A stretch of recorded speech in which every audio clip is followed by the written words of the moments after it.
Today we are very happy to have Ying telling us about size and momentum of an infalling particle in the black hole interior. Okay, Ying, take it away. Hello, everyone, and thank you for letting me speak here. So today we'll talk about size and momentum of an infalling particle in the black hole interior. It's based on a recent paper with Felix Hill. So first, I will give you some motivations about this talk. It was argued that the bulk geometry reflects the minimal quantum circuit preparing the state. Let's say this is one example. Imagine you start from thermal field double, then you perturb it from left side. Then roughly speaking, we'll show later that one can use this quantum circuit like this to represent the future interior geometry. Roughly speaking, you have all these lines are qubits, and these dots are quantum gates, and this red guy is a perturbation. The small perturbation comes in, and the effect spread. We will go into more details later. There is one puzzle about this picture. In this picture, that we will argue that it's stored in the future interior, and we see that this perturbation only grows in one direction. Well, if you imagine, you made this perturbation by applying operator psi 1 of t. Psi 1 of t will grow for both positive t and negative t. So there's some mismatch here, and we want to understand this. In particular, we want to look for some quantities. If we argue that there is a property stored in the future interior, then we want to look for quantities that can detect the property of this circuit. From another aspect, it was argued by Lenny that the absence of firewall is tied to the increase of complexity with time. But we want to say that there is a circuit stored in the interior. So how is this, let's say, increase or decrease of complexity? How is this related to the property of the quantum circuit in the interior? Another thing is that it was argued that the exterior momentum was the increase of exterior momentum was related to the growth of operator. But then, is there any quantity that somehow can be related to the momentum of a particle when it's flying in the black hole interior? We will see that the answers we propose for these questions are all related. It's related to a particular 4-point function. We will use this 4-point function to diagnose the property of the circuit stored in the future interior. And we will make a connection between operator size, complexity, and momentum in the context of an infalling particle in the black hole interior. Here's the outline of the talk. We'll first review the circuit picture of a perturbed thermal field double. Then we look for some quantity that can detect the property of this circuit in the interior. Once we understand about this circuit, we will study its time dependence of complexity. And then we made a connection with the, say, interior momentum. At the end, I will point out unanswered questions and future directions. So first is a review of bulk tensor network and quantum circuit. It was pointed out by various authors that the bulk geometry reflects the minimal quantum circuit preparing the state. I took this picture from this paper by Lenny. So let's imagine you have thermal field double. And this, we represent thermal field double, let's say by let's say as maximally entangled Bell pairs. And we represent these Bell pairs by black lines. Let's say we have EPR pairs here. And the black lines represent qubit. As time increases, the quantum circuit is getting longer. And we model the black hole dynamics by a Hayden-Prescott type circuit. What I mean is that at each time step, you can see that at each time step, these S qubits are randomly grouped into S over 2 pairs. And on each pair, a randomly chosen 2-qubit gate is applied. This is just a toy model. The key point is that once you have a circuit like this and you lay it out horizontally, then it somehow corresponds to the interior geometry. You can increase left time and the circuit gets longer. You increase right time, the circuit also gets longer. Correspondingly, when you increase the left time or you increase the right time, the interior wormhole, the Einstein-Rosen bridge will get longer. Similar story will work for pure state black hole. I mean, as we apply unitary time evolution to the circuit, the state get more complex, and the minimal circuit gets longer. The Einstein-Rosen bridge also gets longer. Normally, when we talk about quantum circuit, the circuit time is discrete, is dimensionless and discrete. Here, we will identify circuit time with boundary time. Let's say d tau is 2 pi over beta dt. May I ask a naive question? Just Please. it's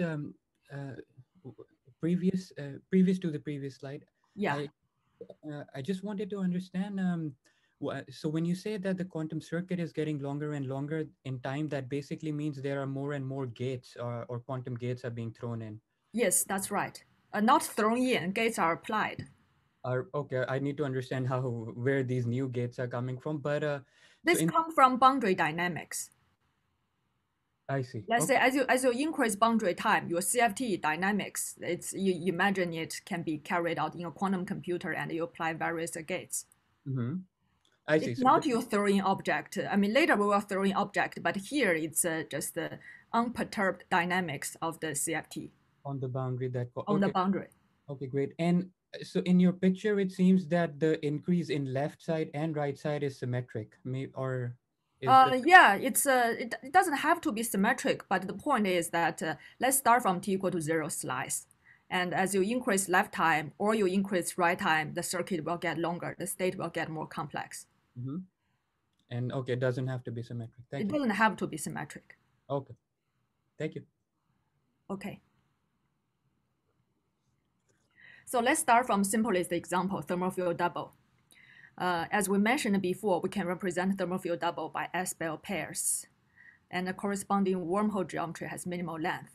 And also just to be convenient, in future when we have thermal field double, we will say Alice controls the left side and Bob controls the right side. Now we do time evolution on both Alice side and Bob side. So again, this is a sort of represent a Hayden-Prescott type circuit. At each time step, we group these qubits into pairs, and on each pair, some 2-qubit gates are applied. The point is that it gets longer in both directions. Notice one particular properties of these gates here. If we really model this by, say, maximally entangled Bell pairs, because of the properties of the entanglement, these gates can be undone from either side. Let's say Bob applies some unitary gates to the circuit, and Alice can undo these gates from her side. We will call them healthy gates. This is a properties. This is a consequence of the entanglement. They share circuit. Another property is that if we ask the number of healthy gates per unit time in a circuit, it is a constant because the circuit is uniform in time. So the number of gates applied here, roughly is S, is constant. Now we will perturb thermal field double. The geometry of perturbed thermal field double was studied by various authors in some earlier papers. Roughly speaking. I have a question about the previous slide. Yes, please. So you said that if we view them as Bell pairs, we can undo them from each side, but this is also true even in the case that we had the full thermal field double, right? Yes, that's right. But in the case of thermal field double, the time evolution, the natural time evolution has a property that it can be undone from both sides. In that case, I would still like to argue that there are different kinds of gates. The gates that can be undone from both sides corresponds to the natural time evolution, and the gates that can only be undone from one side belongs to each side. Okay, fine. Yeah, can I ask a really naive question about this slide too? I just want to understand the circuit better. Yeah, so, please. Thank you. So the two double dots is basically an SU4 matrix acting on 2 qubits. Yeah, it's imagine that this. I mean, we draw this at 2 dots, but imagine this is actually just one gate. Is one gate acting on 2 qubits? Yeah, that's okay. And but what is this extra braiding thing going on between the qubits or these where these? Oh, this braiding basically means, let's say, at each time step, you randomly group them into pairs. Let's say at this time, these two guys meet together and there is a gate acting on them. Then we just we reshuffle them. We shuffle them. And at next time step, it's these two guys, which now they are grouped in pairs and they talk to each other. It's just a reshuffling of these qubits. Great, thanks. And reshuffling is determined by physics somehow as well? Yeah, it's this is a toy model. In realistic situation, it's when you have a Hamiltonian evolution, it's the dynamics is determined. In this case, just imagine you have some model that it's a toy model. It's you can do some random reshuffling. Okay, thank you. Good. So let's come back to the property of perturbed thermal field double. A key property of this geometry is that, let's say you send in some perturbation, you throw in a thermal scale quanta. But as you throw it at earlier and earlier time, if you throw in it as early as scrambling time, then there will be significant back reaction on the geometry. On the quantum circuit side, we model such a procedure, the perturbation of thermal field double, as an epidemic model. Yeah, I just had a question on the last slide. Yes. Go back for a second. So is the dark orange meant to be showing us where the horizon is, provided that the perturbation came in from the left at time t? Thank you. Yes. This blue dot represent the RT surface. So the geometry is like earlier. It's before the perturbation comes in. This dot is supposed to be the RT surface. It's also the event horizon for both black holes. Now, as this guy comes in and this guy comes in earlier, the horizon will jumps out. There will be actual space-time region. Okay. Shown in red. Thank you. Let's talk about epidemic model of this perturbed black hole. We think quantum circuit correspond to unperturbed black hole with orange with the various orange gates and reshuffling at each time step, and the gates applied here. And now we want to send in a perturbation at, let's say, tau equal to 0, tau equal to 1. We represent this perturbation by extra qubit. We imagine that this extra qubit carries some disease, and then the disease will spread. And as we all know these days, it will spread exponentially. And there is from a simple toy model, it's that any other qubits that have interact directly or indirectly with this sick guy will also get sick. I mean, here is just a really naive model. We'll show you that we ask the number of sick SEP represent the number of sick qubits as a function of time. And you will see that it grows exponentially until saturation. This is just a really simple, naive model. I mean, all we want to get is that certain feature exponentially growth and saturation at scrambling time. And these orange dots, in future, we will study their properties. And as we said, they are healthy gates. They can be undone by both Alice and Bob. Note that these red dots, they act on these sick qubits because they involve this extra guy. And Bob have no access to this extra guy. So these red gates can be undone from Alice's side, but they cannot be undone from Bob's side. Later, we will call them sick gates. Sorry, who is supposed to have injected that extra qubit marked in red? Let's say one extra qubit, 2 or 2. It doesn't really matter. Who injected it? That was Alice. Okay. Thank you, Alice. So this is a perturbation from Alice's side. Alice injected. That's why Alice injected. Alice can undo all these gates, but Bob cannot undo these red gates. For Bob, these red gates are inaccessible for him. Thank you. The thing we want to argue is that there is a quantum circuit like this stored in the future interior once you perturb thermal field double from the left side. And let me give some quick argument. Let's first look at the situation from point of view of Alice. Recall that Alice controls the left side. From point of view of Alice, let's fix some left time large and vary Alice, fix right time large and vary Alice left time. One can show that there is a match between this quantum circuit and this geometry in the sense that this orange gates has to do with the growth of this orange region, while this red gates has to do with the growth of a red region.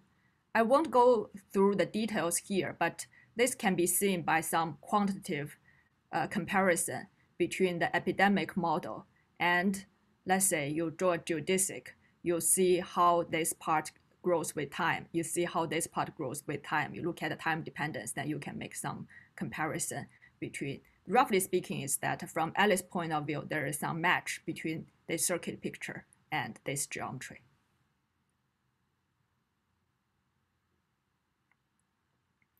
Let's look at this quantum circuit from point of view of Bob. That's where the interesting things will happen.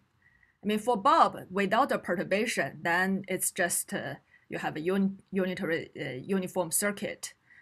Let's say we fix left time large and change right time. What will happen when Bob decreases right time? Without a perturbation, Bob will just undo the gates stored in the orange region. But with perturbation, something interesting will happen. Let's imagine we fix left time large and let's say we decrease right time. At each time step, there are total number of S gates applied, where S is, we model this by S qubits. So let's say S gates are applied. And among them, this number of gates are healthy. So they will be canceled by the gates stored in the future interior. Let's say we change time from TR3 to TR2. There was already some gates stored here. Then as Bob decreases his time, he applies S gates. Some gates will just be canceled by the gates already stored here. But there's a certain number of gates cannot be canceled because of this. The certain number of gates cannot be canceled. In fact, they will be stored in the past interior. Roughly speaking, here's the picture at different time. Let's say at right time, very, very large. And here is your quantum circuit picture. And as you decrease the right time, you basically just canceling in circuit stored here, the orange gates stored here. And then once you started to meet the perturbation, what will happen is that not all of your gates at each time step can be completely canceled. In fact, you will create a fold here. And when right time, eventually, if you go to really early time, what will happen is that all the healthy gates stored in the future interior will be canceled, and this fold grows. I mean, this picture was emphasized to me by Wang Medicina. At first, I made a mistake on this. So I know that I went through this too quickly because the point of this talk is not to argue that there is a circuit stored here. But the only thing I hope you to get from this argument is that there is a circuit stored in the interior. And from point of view of Bob, when he decreases his right time, he is scanning through those healthy gates stored in the circuit from right to left. He won't be able to undo these red gates, but he will scanning through the healthy gates stored in the interior. And this somehow give us some hint that this guy he encountered here has to do with the growth of this operator. Later, we will try to make this precise. Are there any questions? Okay. Just to clarify for myself. Yes, please. So I'm just trying to understand the throwing in of this particle in terms of what is happening on the CFT on. On the CFT, you apply an operator that increase the coarse grain entropy of your subsystem. Right. So that was this psi IT that you introduced in the yes, beginning. The coarse grain entropy is increased. That's why we introduce an extra qubit. Okay. Thank you. Thank you. We argued that recall that at the beginning of the talk, we mentioned that there is a exterior circuit that, let's say we can get back to this picture. There was an exterior circuit, and then we lay it out horizontally, we get an interior circuit. But here, actually, there is one key difference between the interior and exterior circuit, is that imagine the dynamics happening from outside. If you apply an operator psi of t, it will grow for both positive t and negative t. On the other hand, from the circuit picture we just draw, the perturbation, let's say it's sending in from left side, it only grows towards the left. It doesn't grow towards the right. This actually has to do with, let's say, it only grows towards the left, it doesn't grow towards the right. This is related to the property that, let's say, if someone, let's say Bob, jumps in at a very, very large right time, he actually will not meet the perturbation. So we want to ask, what detects the property of the quantum circuit in the future interior? In particular, we want to ask this question: what gives the number of healthy gates per unit time step as a function of Bob's right time? Just as right time increases, we want to ask what gives the number of, we use this f to represent the number of healthy gates per unit time. We want to look for quantity that gives f of t as a function of right time. I mean, what do we expect? There's supposed to be some quantity that first increases, then stays a constant. In particular, it cannot increases, then decrease again.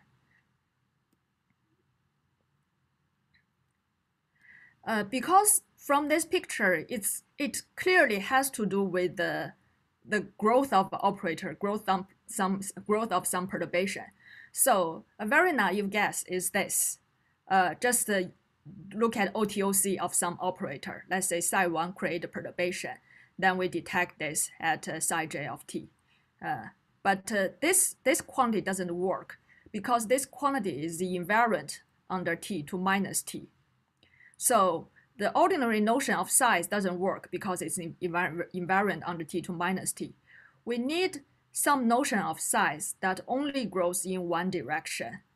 The short answer is that we will look at the size of this quantity, e to the iha psi 1 e to the minus iht as a function of t.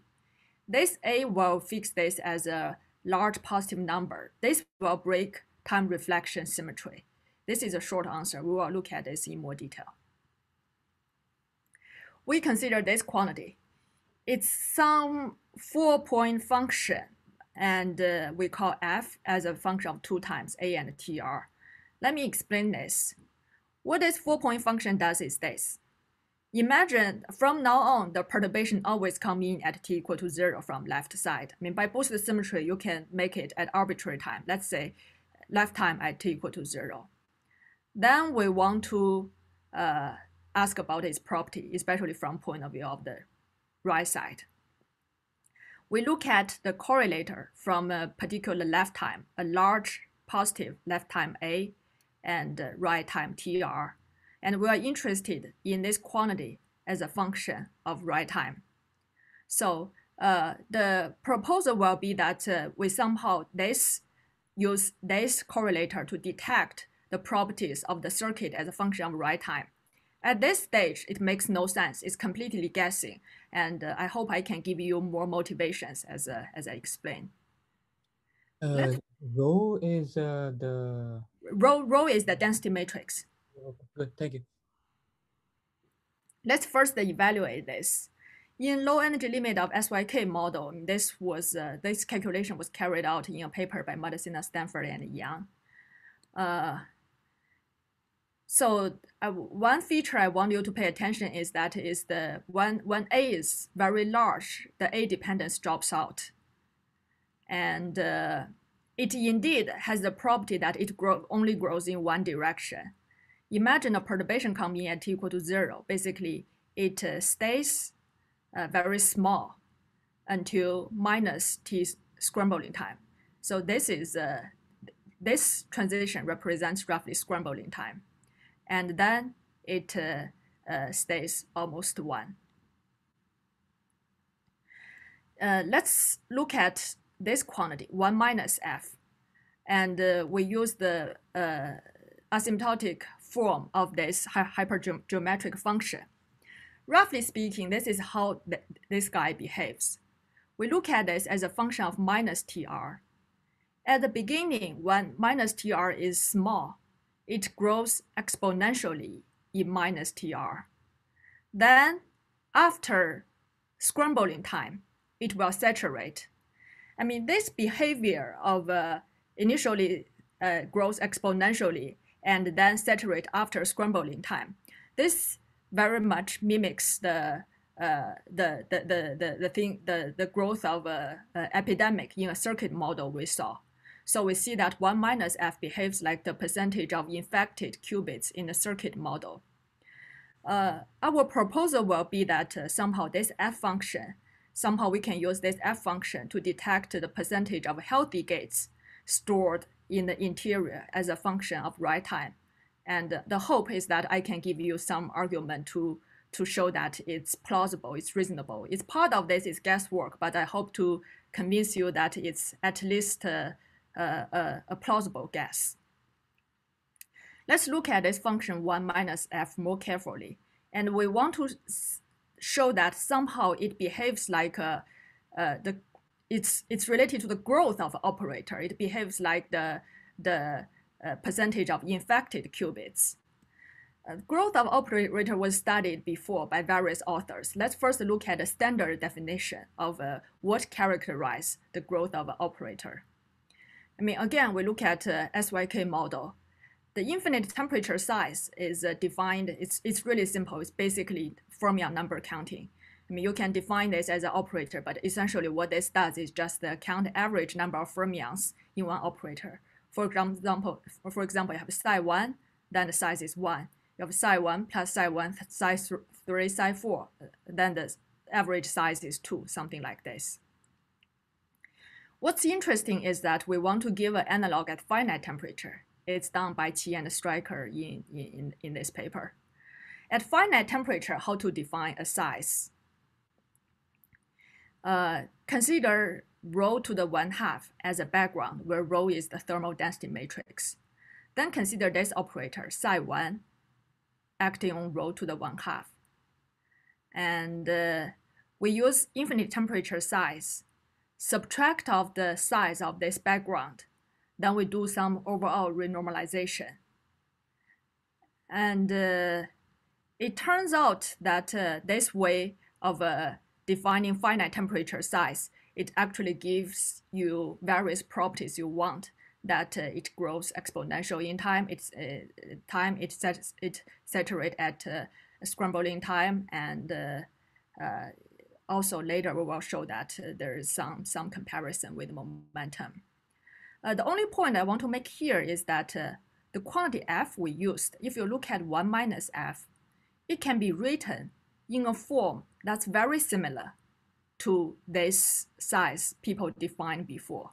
The only difference is here is that we changed the background. The background here is just rho to the 1/2. The background here, I mean, here I use e to the minus IH a minus t. If you don't like this time-dependent background, you can just replace this by e to the IHA. Here we change a background such that we add some Lorentzian time evolution on Alice side. We add extra Lorentzian time evolution on Alice side, and we require that this amount of A is larger than scrambling time. Later we will make a connection between size and momentum. So, and we will relate this size to exterior momentum. That's why I labeled this with the EX here, exterior. And this thing later we will try to relate it with the interior momentum. For me, one of the thing that convinced myself that this e to the IHA is needed where A is larger than scrambling time is the fact that if you want to go into the interior, then you'd better, let's say, evolve it by at least a scrambling time. Let me first give you some intuition that the size defined in the previous page why does it only grow in one direction? Here is what appears in the numerator of the definition. We basically look at the infinite temperature size difference of this guy and this guy. Let's draw a pictorial representation of these two. For T positive, this contour represents this operator. Let's first do rho to the 1/2, then e to the minus IHT. Insert this perturbation, e to the IHA. This is the same thing without a perturbation.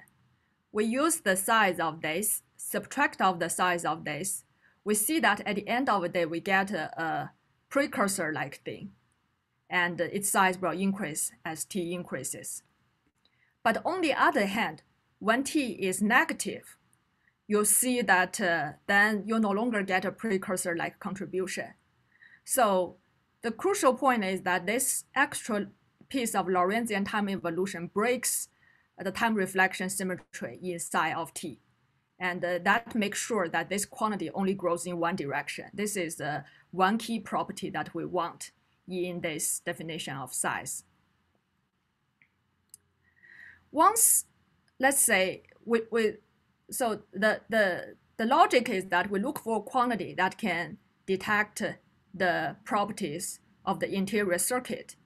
And once we know something about the property of interior circuit, the next natural question to ask is the time dependence of complexity. In particular, Lenny argued that the time dependence of complexity is related to the smoothness of a horizon. Let's see if we can understand this from point of view of a circuit. Let's fix some left time large and varies the right time. We want to ask what is dc complexity c d dtr. Let's imagine we decrease right time a little bit and see how does the complexity changes. How does complexity change? As we decrease the right time a little bit, what will we do? We will, as we mentioned before, we will cancel some of the healthy gates, which is here. The percentage of healthy gates is given by F. And we will create a fold on these sick gates, which is here. 1 minus F is the percentage of sick gates.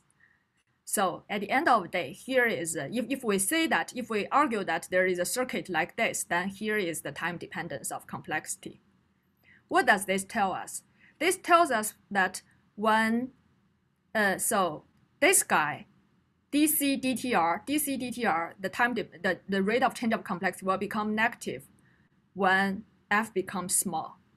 What this says is that the rate of change of complexity becomes negative when the percentage of healthy gates becomes small. Then one can rephrase Lenny's argument as that you see a firewall when the percentage of healthy gates becomes small. Intuitively speaking, let's say the interior circuit stores, the interior spacetime stores a quantum circuit. And from a point of view of the black hole, the gates that cannot be undone from the black hole side, from Bob's black hole side, form perturbations.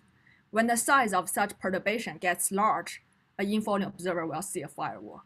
From this point of view, this time dependence of complexity and basically just says that a lack of healthy gates, that's the reason you see the firewall. Maybe I missed it, but this function C was defined previously? Oh, this C represent complexity, represent the total number of gates in the circuit. And we ask how the total number of gates in the circuit changes as we decrease the right time. And so complexity is simply just the total number of gates? Yes, complexity is the total number of gates. Thank you. Thank you. Thank you for clarifying. And once we have complexity in story, there's one more actor that we want to we wanted to get involved is a momentum. Operator size was earlier related to exterior momentum this way. Roughly speaking, the size we defined earlier, we call actually Alex and Xiaoliang defined that they call exterior size is related to exterior momentum times beta tilde, where beta tilde here is a factor, is a location-dependent factor roughly gives the effective local energy. I mean, we won't be too interested in this factor here, but let us be more exact about how we define this exterior momentum. We can do this in JT gravity. In JT gravity, again, I mean, the perturbation comes in at t equal to 0. Then, in order to look at this momentum, we need to specify a slice. Let's look at the slice anchored at time t and minus t. Then, as time increases, the slice will approach the horizon. The momentum on this particular slice is defined as TDL, is argued in this paper that can be given by, the argument was given by Henry, can be given by TDL minus the time derivative of left time, right time, and on this geodesic distance between two sides. Straightforward calculation in JT gravity will show that momentum defined this way will increase exponentially in time. The first growth increase linearly, then exponentially in time until saturation. Interestingly, it saturates at a value which is independent of the initial energy, which basically says that as you approach the horizon, the size grows to maximal size. This is a relation. This is a review of relation of operator size and exterior momentum. And also from this argument, it should be clear that this way of slicing things, we never get into interior. So in order to talk about interior, we need some different ways of slicing. Here is one tempt. Let's say we fix left time at some large positive time, again, larger than scrambling time. And then we decrease as we change right time. This slice will go into the interior. And this slice is exactly the slice we used earlier to define the correlator F. Again, one can ask momentum on this slice. A straightforward calculation in JT gravity shows that you will see that as you go this way, as you decrease right time, the momentum grows exponentially in time until saturation at the same value. It will saturate at the same value at the same location until it's saturated at the horizon at the same value. So we saw that momentum is, at least in JT gravity, is defined as a derivative of L dTL minus dL dTr, where L is the geodesic distance. I mean, if we use complexity volume duality, that geodesic distance can be related to complexity. Then we can rewrite this as momentum is given by d dTL minus d dTr acting on complexity. Okay, now we have a chance to connect momentum to the circuit model because complexity appears. What is this quantity, dc dTL minus dc dTr? Let's first look at dc dTL. dc dTL, we anchor this at some large left time A, and nothing interesting happens there. dc dTL is basically the maximal size times temperature. Temperature just gives the natural clock near the horizon. And dc dTr, we actually saw it before. It's given by temperature maximal size, but there is an extra factor of 1 minus 2f depending on the right time. This is something we saw before.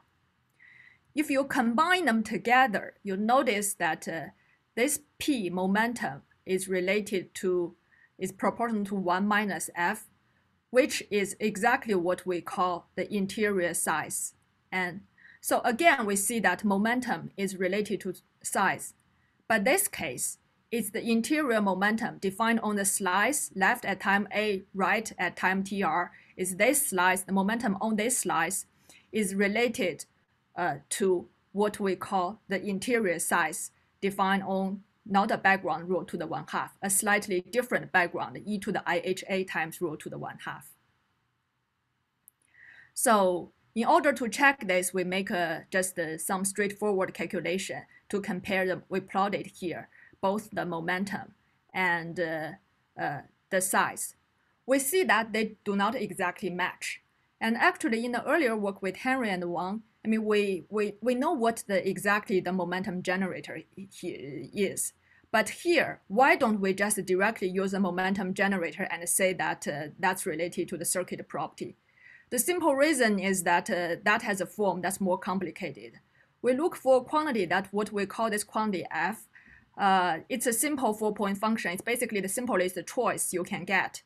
And it has a simple connection with size. So that we expected it can be generalized to higher dimensions. So let's say even if this quantity, you can say that at least in case of JT is not exactly right, but we learn some properties from this that in order to detect the interior circuit, first of all, let's say the particle comes in from left side, then you need to do some Lorentzian time evolution. This is some qualitative thing we learn. And you need to somehow need properties of both sides. You need some properties on this slice. That's another thing we learn. Let me try to give some interpretation from point of view of complementarity. This might be a bit speculative, but so if you don't like it, you can ignore it. So it's a summary of what we have. It's let's say this is what people did before. Exterior momentum was defined this way: is size of this thing subtracting size of some background. And in this talk, we discuss a different notion of size. The only difference we make is that we make the background different. Instead of rho to the 1/2, we study e to the IHA rho to the 1/2. And we want to argue that this is actually related to the interior momentum. So this is a summary of what we had before. The exterior momentum increases as you change your slice and until it's saturation at the horizon.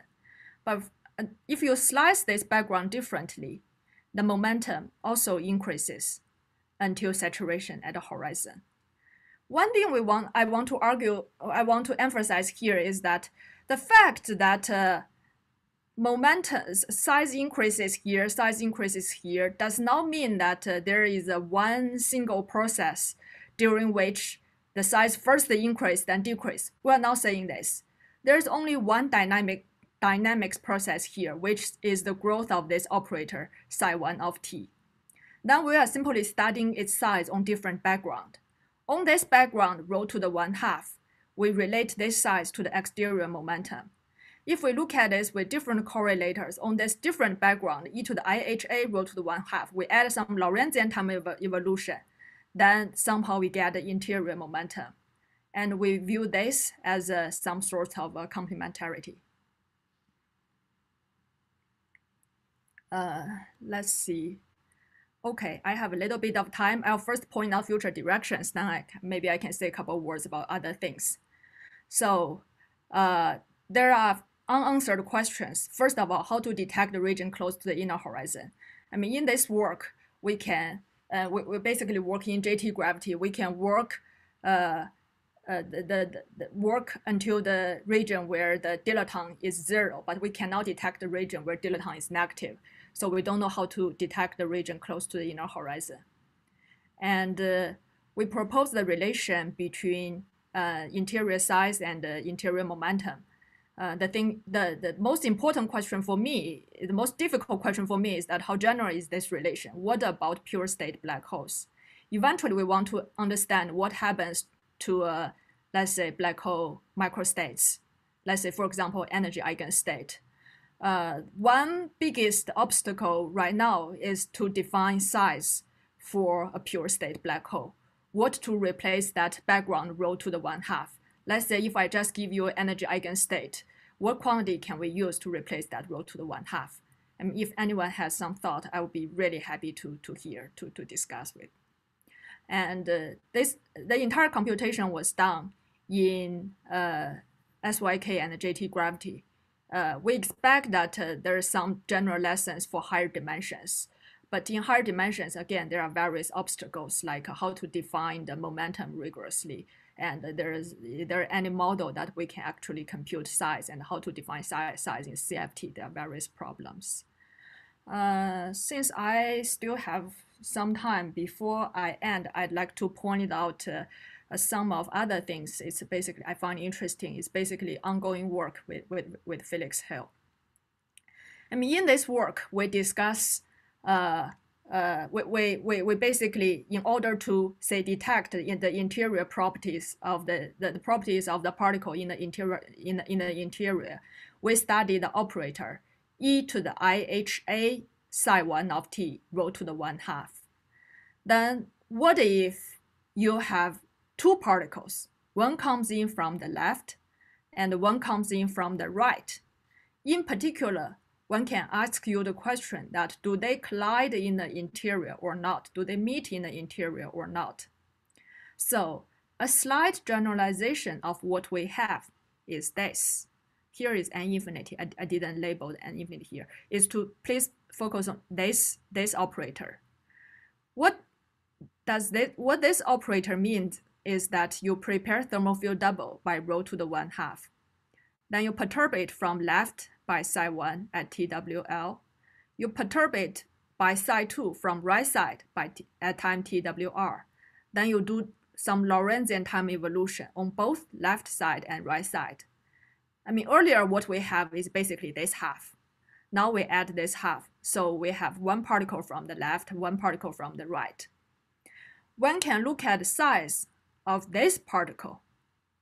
And again, we subtract out the background and we do some overall normalization. The argument is that the size defined this way actually can detect the presence of collision in the interior. Let me try to give some very intuitive argument. Let's imagine first, let's say you send something from left at positive time, something from right at positive time. Here is the contour represent this particle, e to the IHB psi 2 rho to the 1/2 psi 1. You have something like this. Then you use size of this guy minus size of this guy. On the other hand, if you send something from left time, let's say at negative left time, and you send in something at negative right time, then here's the contour that you will get. And you see that in this case, this fold here gives you a non-trivial contribution to this quantity. And this fold basically implies you have some collision in the interior. So if we want to diagnose collision in the interior, we need to diagnose this fold, and we use this quantity to diagnose this fold. Again, let's look at this quantity more carefully. What is this quantity? This quantity, 1 minus this quantity is this. And this quantity it's a 6-point function which looks complicated but actually has a simple interpretation. If we look at this, acting on TFD is that we prepare the state by applying psi 1 TWL, psi 2 TWR. We prepare the state. Here's the cat, here's the bra. We have cat and bra, and then we look at the correlator. We send something from left and right. Then we look at the correlator at large left time A and large right time B. So just some intuitive argument is that when there is a collision happens, it will change the interior geometry. It will change the geometry in the post-collision region. So somehow this correlator will be able to detect that. And some straightforward calculation, will give you this answer. Basically, what this tells is that what we defined the quantity earlier, what we defined earlier has the property that when TWL plus TWR is positive, let's say when you send in the two signals at a very late time, then this signal is basically 0. And once this quantity becomes negative, it starts to grow. It starts to grow exponentially in time. This is consistent with the fact that the collision energy, if you study the collision energy, it grows exponentially in this quantity. And once the time separation is really large, once the two signals are sending in at, let's say, 1 scrambling time from the left, 1 scrambling time from the right, so the total time difference is 2 scrambling time, then this quantity will saturate. In this case, there will be a very strong collision happening in the interior, and a large black hole will form, and the collision actually happens exponentially close to the singularity, and we don't know what really happens. This is just a slight generalization of what we talked about before, that we use this to diagnose collision in the interior in the case that when you have two signals. What is the black line from A to B representing in this picture? Sorry, say it again.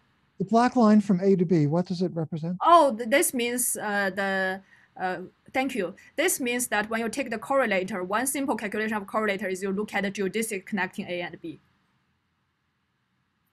It's at, let's say, if at early time, if TW and TWL, TWR are relatively small, then this line will actually go through the post-collision region. But as you make the collision earlier and early, the collision gets stronger and stronger, you will see that this line will actually bend away from the post-collision region. It will try to avoid the post-collision region. This is just the geodesic connecting A and B we used. This is one way to, this is simplest way to do the calculation. To compute the 6-point function. Okay, thank you. Thank you. That's all I have to say. Thank you.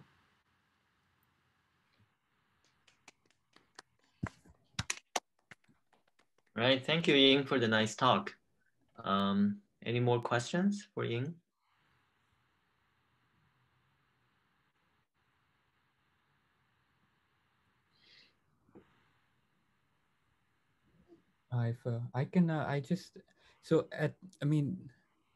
So you mentioned not this F, but the F that was appearing before. Oh, sorry, it's sorry, I used same F. Yes, the F that was appearing before. Yeah. That's okay. But the one appearing before you said is a hypergeometric function, or? Yeah, it's a hypergeometric function. It's actually, if you evaluate this F exactly, the second F exactly is also a hypergeometric function, but it's not illuminating, so we didn't put it here. So it's just the better ways of evaluating the function. Let's say if you do it in Schwarzian, also get a hypergeometric function. Okay, thanks. And what kind of 2F1? I believe it's 1F2 in this case. No. Earlier case is a hypergeometric U function, the first F. This was done in a paper by Douglas and Zhenbi. Okay. The second F, it's some ongoing work. I believe it's some complicated thing. It's probably 1F2. Okay, thank you. That's nice. And a naive question on my part. So so can I think of these pictures? So you draw these really nice pictures where you see all the dynamics of time just in this, well, Penrose type diagram. Can I convert all of this into an actual two-dimensional surface? So this is all for 2D JT gravity. So can I go from this picture to a surface with two circle boundaries and then figure out what all these light orange and are you trying to generalize this to higher dimensions? No. First, I just want to do it in 2 dimensions. I would obviously love to generalize it as well, or see if it does. Or but are you trying to say that how to translate the circuit picture to the interior geometry? Yeah. There is some qualitative and also to some extent quantitative match between properties of the circuit picture and the interior geometry. But yeah, let me just say this: there is some match. That's all we have. With this one. Okay. But the thing is, the interior, even in 2D JT gravity, I think can have different topologies. So, it's a two-dimensional manifold, and in the middle you can have various genus. Or do you always think of it as a cylinder? Here, everything is perturbative. We didn't take into non-perturbative effect into consideration. Okay, good. Thank you. Yeah, these pictures are the picture of the Lorentzian space-time, right? That already changes everything. Okay. And no hope of getting these pictures in Euclidean signature? Euclidean picture doesn't even tell you about the interior. Here, they're supposed to be corresponds to the interior.